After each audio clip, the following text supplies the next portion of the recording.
detalhezinho novo, então, para a gente encerrar a aula com chave de ouro.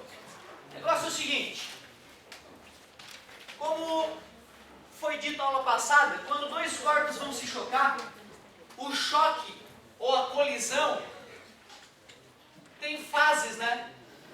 Antes deles se chocarem, eles têm que estar se aproximando, então é a fase de aproximação.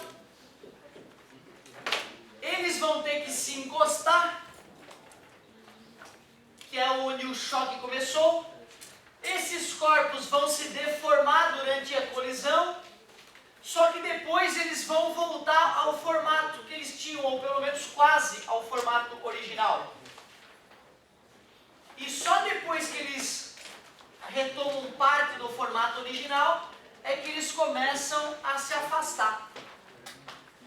Tu vê, né? A aproximação ela pode se dar dessa maneira, mas ela pode se dar assim também, né? Com um cara percorrendo o outro, né? O afastamento ele pode se dar com cada objeto indo para o seu lado, mas eventualmente o afastamento também pode se dar com os dois objetos indo para o mesmo lado. Quando os objetos se mantêm colados após a batida, eu sei que a velocidade deles após a batida é a mesma. E aí o problema fica mais fácil de resolver. Questão foda de colisão é aquela em que os corpos batem um com o outro e se separam. Esse tipo de situação ele é mais delicado, e para a gente poder resolver essa situação, nós precisamos de uma nova grandeza física, de uma nova definiçãozinha chamada coeficiente de restituição. Coeficiente de restituição. O coeficiente de restituição, pessoal, nada mais é que tu calcular a velocidade de afastamento dos móveis, obviamente, após a batida, e dividir pela velocidade de aproximação dos móveis, obviamente, antes da batida. E isso vai ser sempre em módulo. Então, o coeficiente de restituição nada mais é que VAF sobre VAP. VAF é velocidade de afastamento e VAP é velocidade de aproximação. Velocidade de aproximação. Para deixar claro como é que a gente usa esse coeficiente de restituição, eu vou fazer um exemplo. Eu gosto sempre de fazer exemplos chutando os valores.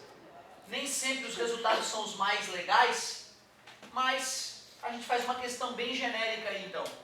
Então, olha só, imagina um corpo de 6 kg com uma velocidade de 5 metros por segundo, que vai se chocar contra um corpo de 4 kg com velocidade de 2 metros por segundo. Ambos indo para o mesmo lado. Eu digo que esses corpos são feitos de um material tal que o coeficiente de restituição entre eles é 0,5. Coeficiente de restituição. Aí eu pergunto, após a batida, o que vai acontecer? Depois que esses corpos se chocarem, o que vai acontecer após a batida? Ou seja, eu estou perguntando, qual é a velocidade que o corpo de 6 kg, o corpo A, e qual é a velocidade que o corpo B terão após a colisão, imediatamente após a colisão. A primeira coisa que eu posso fazer numa situação dessa é lembrar que todas as colisões são sistemas isolados e, como tal, a quantidade de movimento se conserva. Então, toda colisão é um sistema isolado. E por ser um sistema isolado, a quantidade de movimento inicial tem que ser igual à quantidade de movimento final. No início, eu tinha a quantidade de movimento do corpo A mais do corpo B. E no fim, eu tenho a quantidade de movimento do corpo A mais do corpo B. Início e fim. Quantidade de movimento é M vezes V. Quantidade de movimento é M vezes V. Do corpo A no início, do corpo B no início, do corpo A no fim e do corpo B no fim. A massa do corpo A foi dita, 6 kg, a velocidade dele foi dita, 5. A massa do corpo B foi fornecida, 4, e a velocidade foi fornecida, 2.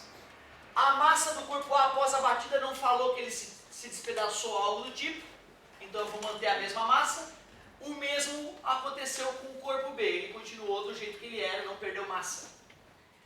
Observem que eu cheguei numa equação, mas eu não posso continuar essa equação, porque a velocidade final do corpo A não vai ser igual à velocidade final do corpo B, a não ser que eles estivessem grudados após a batida. Se fosse um choque inelástico, ou choque onde os corpos batem e grudam, o coeficiente de restituição seria zero, porque não existe afastamento. E aí nós poderíamos matar a questão já de cara, mas nesse caso não. Nesse caso nós precisaremos de uma outra equação para matar o problema. 38 é igual a 6VA final mais 4VB final. A matemática nos permite dividir ambos os lados da equação por 2, né? Ficaria 19 é igual a 3VA final mais 2VB final. Se fosse um choque inelástico, estaria tudo terminado já. Mas não era, infelizmente.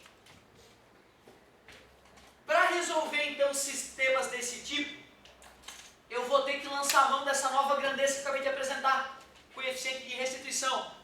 Vamos fazer uma nova equação com coeficiente de restituição. VAF sobre VAP. O Ezinho, o cara me falou, tem a ver com o material do qual os corpos são feitos. Ele me garantiu que o coeficiente de restituição era 0,5. A velocidade de afastamento, aqui é um momento perigoso. Como eu não sei o que vai acontecer após o choque, eu não sei se um corpo vai parar, o outro vai continuar, se eles vão se chocar e continuar os dois para frente, se eles vão se chocar e um vai para trás e o outro continua indo para frente. Eu sempre chuto que o corpo, os dois corpos vão para a direita. Eu sempre faço esse chute aqui. Porque caso eu tenha chutado errado, a matemática... Que merda! Não interessa, dá pra ver. Ó. Deve voltar mais rápido dessa vez, né? Porque da última vez demorou pra caramba, né, cara? Pelo amor de Deus. Não seja um ciclone em algum lugar. Ô, galerinha, olha só.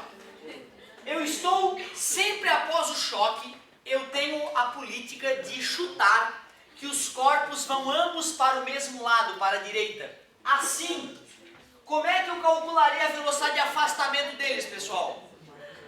Soma ou subtrai essas velocidades? Deixa eu pensar. Se tem um carro indo para lá a 100 por hora e um carro indo atrás dele a 80 por hora, com que velocidade eles estão se afastando?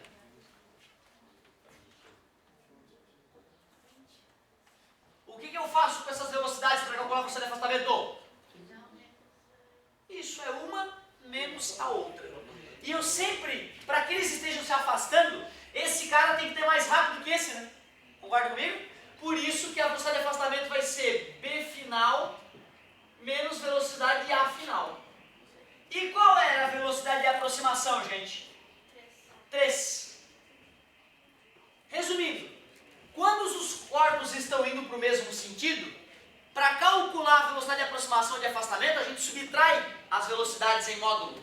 Já se um está indo contra o outro, a aproximação é a soma, e se está um se afastando do outro dessa maneira, um indo para o lado, o outro indo para o outro lado, a velocidade de afastamento é a soma dos módulos das velocidades. Se tu agir sempre dessa maneira, tu não vai ter que ficar encasquetando, entendeu? Tu sempre vai colocar uma menos a outra. Por isso que eu recomendo que tu faça sempre dessa maneira. Professor, e se teu chute estiver errado? Não tem problema, eu fico torcendo para que o chute esteja errado, para te mostrar o que acontece. Se o meu chute estiver errado, vai aparecer um negativo na velocidade. Só isso. Aí eu faço tudo de novo depois, professor. Não. Tá tudo certo. Mesmo que o chute esteja errado, a resposta final vai ser correta. Foda, né? A matemática é o bicho porque ela nos revela a verdade. Tá dividindo, passa... 1,5 é igual a VB final menos VA final. Agora eu tenho duas equações e duas incógnitas. Isolar uma? Oh, yeah. Eu vou isolar o VB que está gostosinho ali, ó. Menos passa mais. 1,5 mais VA final é igual a VB final. Isolei. E agora eu vou substituir. 19 é igual a 3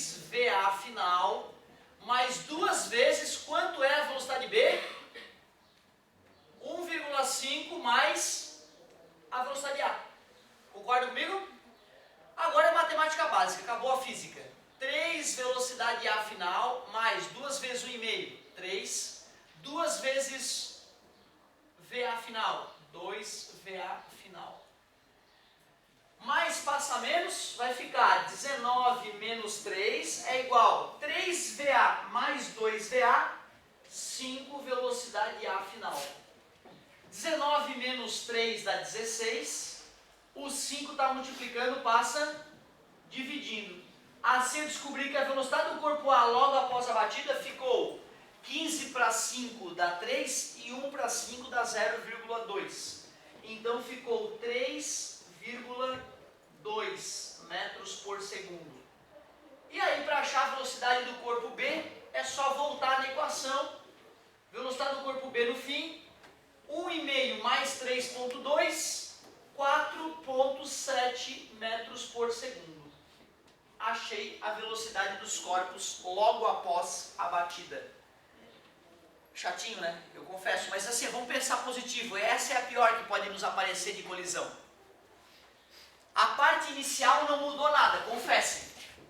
Né? A parte inicial continuou, m vezes v mais m vezes v mais m vezes v antes é igual m vezes v mais m vezes v mais m vezes v depois. O chato é ter que trabalhar com o coeficiente de restituição.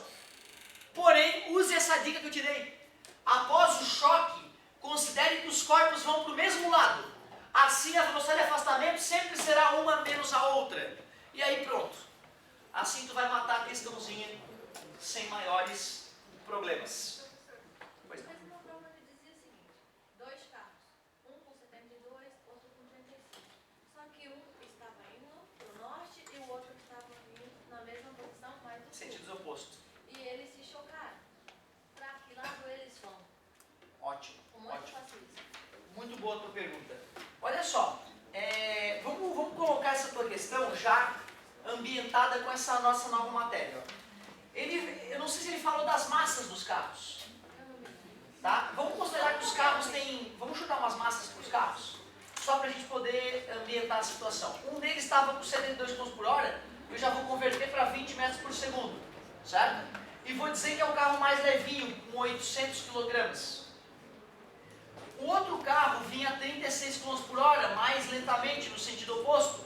Então, vai ser menos 10 metros por segundo. Certo? Menos 10 metros por segundo. Só que esse carro, menos porque ele estaria no sentido oposto. Só que esse carro, vamos só para alegrar a nossa manhã, vamos dizer que é um carro antigo, aí, um Galaxy, sei lá, de 2 toneladas. Então, vamos imaginar que ele tem 2.000 quilos. Certo? O outro é um Smart. Beleza? Galaxy versus Smart. E eles bateram. E a colisão foi tão feia que eles grudaram após a batida. Certo? Eles ficaram conectados após a batida. Vamos ver para onde esses carros destruídos vão após a batida. Deve ter batido, mas vamos largar o osso. Não vou embora. Então, ó, nesse caso, a gente só precisaria fazer essa parte da conta, ó. Só essa parte, m vezes v mais m vezes v antes é igual a m vezes v mais m vezes v depois. A massa era 800. A velocidade era 20. A massa do outro era 2.000. A velocidade era menos 10. E já que eles grudaram após a batida, 800 vezes v mais 2.000 vezes v. Eu chamei de v e v. Não chamei de VA e VB. Porque eles grudaram. Então é a mesma velocidade. Certo? Se eles não tivessem grudados, ele teria que me dar o coeficiente de restituição, porque tem a opção de um carro ir para um lado e outro ir para o outro. Se ele não falou o coeficiente de restituição, é porque eles grudaram. Era um choque inelástico. Ele deve ter colocado, enunciado isso. E aí olha só que legal. 16.000 menos 20.000 é igual a 2.800 V. Menos 4.000, o 2.800 está multiplicando, passa dividindo. Essa velocidade vai dar um valor negativo, né? Concorda comigo? Menos, vou dividir por 4 em cima e embaixo. Menos 10 sétimos de metro por segundo. E qual velocidade que eu tinha dito que era negativa? Aqui é para esquerda. O fato de ter dado negativo me mostra que eles vão para a esquerda. Então é pelo sinal da velocidade que tu vai detectar. Sempre que os caras têm sentidos opostos, uma tu vai te chamar de mais e a outra de menos. E é isso que deixa esse tipo de questão difícil. Certo? Ótima a tua colocação. Fiz essa colocação no momento perfeito. Ou seja, se esse cara tivesse indo para lá, ó, aqui já seria um menos, né? No outro exemplo, né? Aqui já teria um menos também. E não vem no vestibular isso. Lembre-se que é menos 10. Ele vai falar que é no sentido oposto. Tu é que tem que botar o menos por conta própria. Resumindo, dois caras se chocam. Para onde o sistema vai se eles grudaram? Tens que ver quem é o cara que tem a maior quantidade de movimento. O M vezes V do cara que tinha menor velocidade era maior do que o M vezes V do outro. Por isso que foi ele que arrastou. Certo? Então não é o cara de maior velocidade necessariamente. É o cara de maior quantidade de movimento. Ótima tua pergunta. Desculpa a demora, galerinha. Bom recreio para vocês. Estou indo nas carteiras tirar dúvida. Valeu!